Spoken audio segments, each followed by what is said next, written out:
Elon Musk came to the United States from South Africa in 1995, the son of a humble emerald mine owner. And he is so grateful to this country that allowed him to become a trillionaire.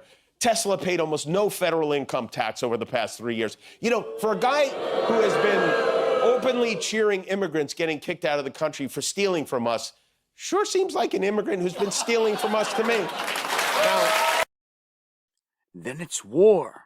Elon Musk responding after the Somali TikToker threatens his life. And this looks like this thing's blowing up. This whole Somali thing is blowing up to a way bigger story than what it initially was. It's spread out of Minnesota to pretty much clear across the country. And it's something definitely connected into the left with the Dems funding and influencing every bit of it. So the woman on the right apparently went on TikTok. She was mocking Americans about the whole Somali-linked fraud that's going on, and then started talking about Elon and mentioned that you shouldn't worry about Elon. He's about to die. So that's pretty much a death threat thrown out there in the open. And of course, all the people around her and that support her will carry this ideology as well. This is part of normalizing this assassination culture, if you will, that has sprung up here. And obviously, Musk, Trump at the top, and the threats are flying. So Musk responds by saying, then it is war. He's put out a simple tweet to respond. See it right there. Then it is war. What is he going to do in response? In retaliation? We don't know. But I could tell you that he's going to make some moves here, and they're going to go hard on this.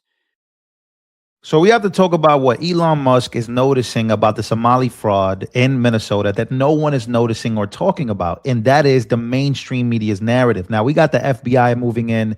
We got millions of people all around the country, and especially in Minnesota, calling for Tim Walz to step down and resign over all of this fraud. But what the craziest part about all of this is you literally cannot find a single mainstream article about the Minnesota fraud. Not even one.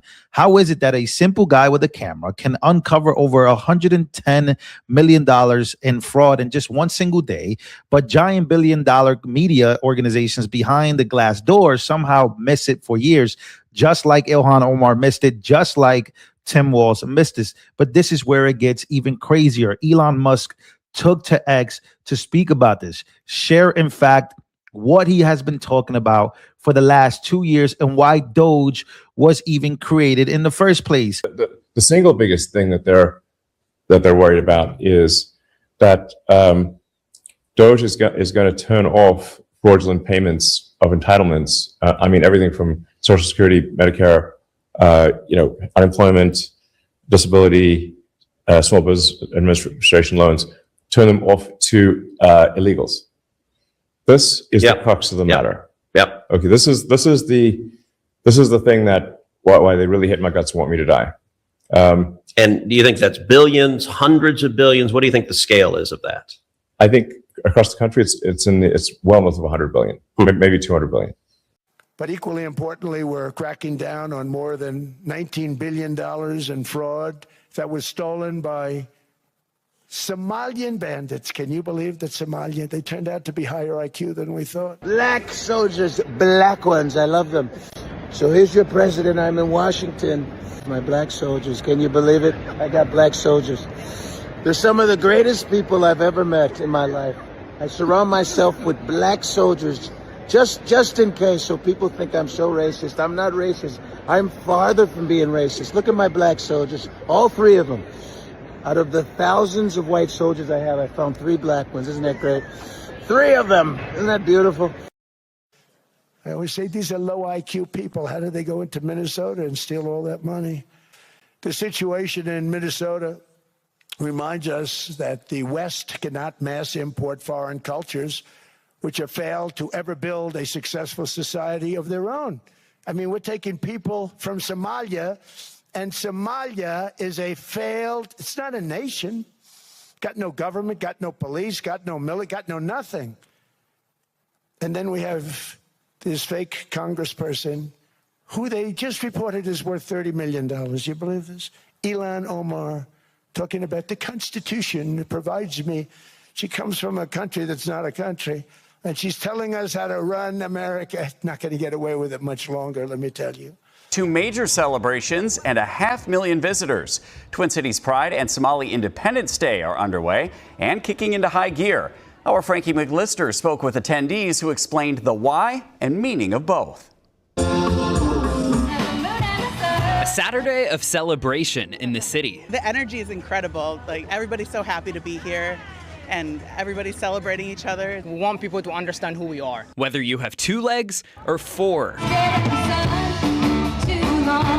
Pride at Loring Park and Somali Day on Lake Street, bringing music, food, smiles, and understanding to the Twin Cities. Both events combine bringing roughly over 500,000 individuals to Minneapolis, and that's roughly, your little guy, there we go, yep.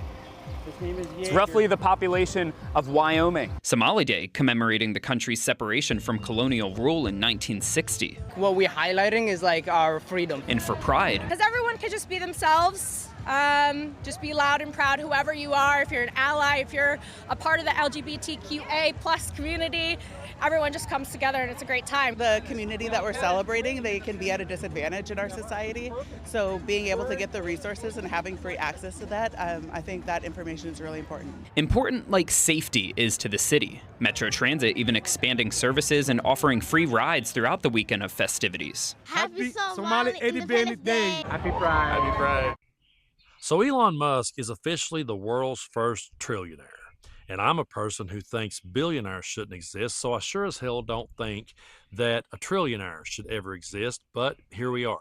Now I know how the critics are going to receive the video because I'm already seeing people who are being critical of those of us who are criticizing Elon Musk, and what they say is that, well, we're all just jealous of Elon, and we all are expecting a handout in this world, and we want to take his money from him, and blah, blah, blah. Folks, Elon Musk is the ultimate welfare queen. A good chunk of his wealth came from government grants and handouts and taxpayer dollars. So he is the absolute ultimate welfare queen, and he's a Nazi on top of that. And I say that because I saw the salute that he did and then tried to gaslight us and say that he was saying that his heart went out to everybody. I know the difference between someone saying my heart goes out to you and a Nazi salute, and they're not going to gaslight us.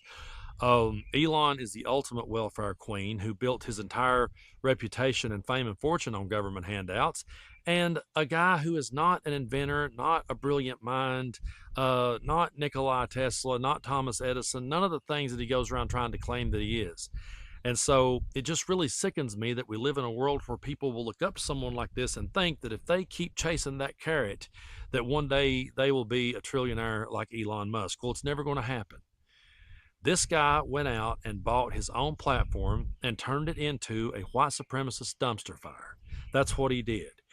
And I do believe that he helped buy Donald Trump's second term. And I think the reason why he did so was he himself wanted to duck and dodge all accountability. That's why that everyone that is rich and wealthy, in my opinion, went to Donald Trump and the Republican way. Because there's people out there, I know there's going to be people screaming, he used to be a liberal, man. Liberals used to love this guy. Yeah, until he realized, you know what? If I throw my money behind Donald Trump, then I can be the biggest white supremacist scumbag con man in the world, and Donald Trump will give me a pass for it.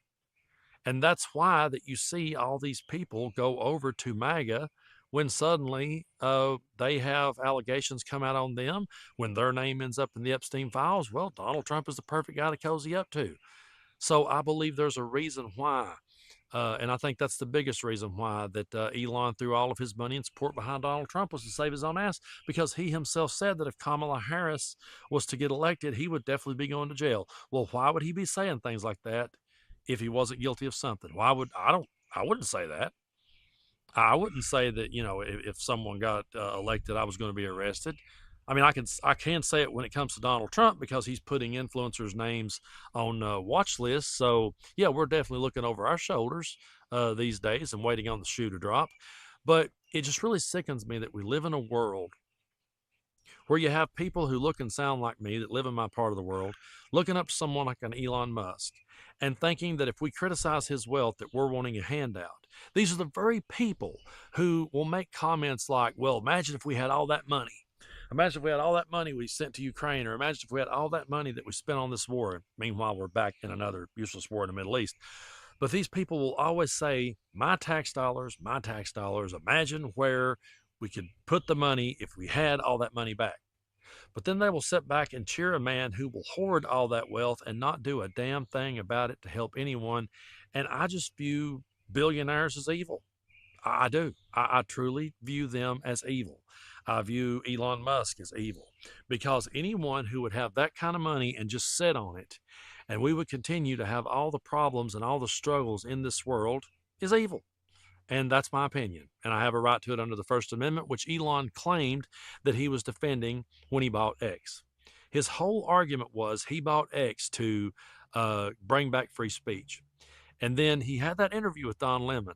And I'm not going to play any of the clips from it because I've played them so many times here on the channel. But he had that interview with Don Lemon where Don Lemon made him uncomfortable, got him upset.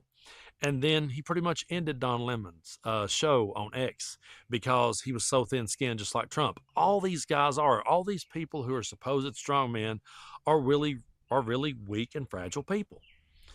And so Elon bought that dumpster fire, or bought Twitter, turned it into a dumpster fire, gave white supremacy a platform.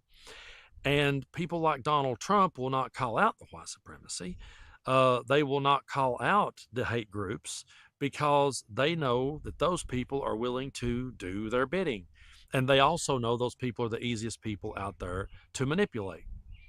And so that's what Elon and Donald Trump are doing. They're manipulating the masses by telling them, by empowering them to be their bigoted selves, and by turning all of their anger and aggression toward people like us who just points out the obvious. You know, I think about all the things that are going on in this world right now. When you have, you know, all my life we've been talking about curing cancer. It's not happened yet. It's never going to happen. All my life, you know, we've talked about feeding the hungry and ending world hunger. This guy could do it in one move, could do it, and won't. And there's people who will say, well, Brando, what you're wanting him to do is share his wealth with you, or you're wanting him to give you a handout. No, I do not want a handout from Elon Musk. Elon Musk got plenty of handouts from the federal government, and they're who made him what he is today. And I don't think that billionaires should exist. I think that they should be taxed into oblivion. And I also think that the churches who prop them up should be too. Because the Bible that I read, and yes, I'm agnostic, and I know people always throw that at me, but the Bible I read, Jesus talked about helping the poor, feeding the hungry, talked about how that he himself had no place to lay his head. So, you know, he was a guy that went around preaching his ministry and was basically homeless as he traveled around and tried to make his way in the world, and was crucified for calling out the establishment. You got to understand that Jesus Christ was nailed to the cross by people like Donald Trump. He was nailed to the cross by people like MAGA. So I'm not looking for a handout from Elon Musk, and I'm not looking for him to solve all the world's problems. I don't think that he and this wealth should exist to start with. I think if we're really going to make these arguments of our money and our tax dollars needs to go somewhere, then I believe that they truly do. And I believe we need to invest in our country, invest in education. I think that needs to be first and foremost, is that we're literally right there educating people from the ground up, because there's so much misinformation, thanks to Elon Musk and his white supremacist echo chamber. There's so much misinformation and lies pumped out of this world on a daily basis that, you know, I think we should start, you know, funding education. And, you know, groups like Turning Point USA, which is nothing more than a grooming station and a propaganda network that's trying to indoctrinate people, telling people to ignore an education and just listen to what they have to say. I think that's straight up evil. I think we need to invest in our education, invest in our healthcare system. I think that people should be taken care of. I don't think there should be a hungry person on the street anywhere. And the fact that Elon Musk is sitting on that wealth, which was handed to him, the majority of it, I think it's evil. And I think the people that prop him up are evil. And I think that the people who sit back and cheer him on are ignorant, evil people at the end of the day. So that's my 2 cents on Elon Musk and his wealth and him becoming the first trillionaire. He did so by riding on the coattails of others. He wasn't an American original for sure. He definitely wasn't that, because he wasn't even from here. If he was any other person in this world, he would be hated by the right. The only reason why they're cheering him now is because of his Nazi viewpoints. That's it. Because they'll sit and say, oh, he used to be a liberal, or that liberals used to love him, or whatever the case may be. But if Elon was a guy who was sharing his wealth, and was a guy who was promoting progressive ideas, and if he was a guy who had completely shut down white supremacy on social media, he would be one of the most hated men in the world today. So that's a whataboutism that is absolutely spot on, and I'll stand anywhere and say that. He would be the most hated person in the world right now by the right if he had have actually helped people and actually shut down evil Nazi bullshit. But instead, he propped it up, normalized it and same-washed it, and pushed it to the moon, and rode the coattails of others and pretended to be an entrepreneur. So that's my opinion of Elon Musk. And if anyone has a problem with it, or if he himself has a problem with it, he is the one that said all speech is protected under the First Amendment. He's the one that said even hate speech was protected under the First Amendment. Well, I don't hate people over the color of their skin. I don't hate people over where they come from. I don't hate people over their political views. But yes, I do fucking loathe Nazis with everything in me.